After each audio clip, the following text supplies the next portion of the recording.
In this tutorial, I'm going to show you how you can start a new chat in Deepseek. So if you had interacted with the Deepseek and then you want to go and start a whole new page or a whole new tab, it is pretty much simple to do it.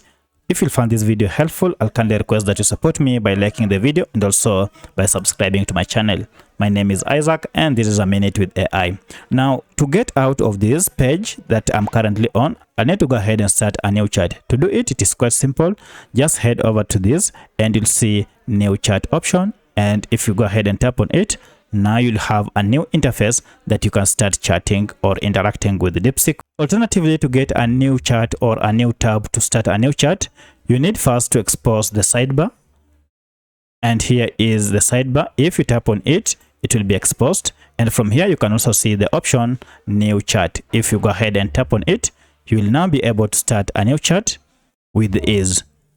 So if you have any other question, kindly let me know in the comment section. Otherwise, if this video is helpful, please like it and also subscribe to my channel. Thanks for watching and let's meet in the next video.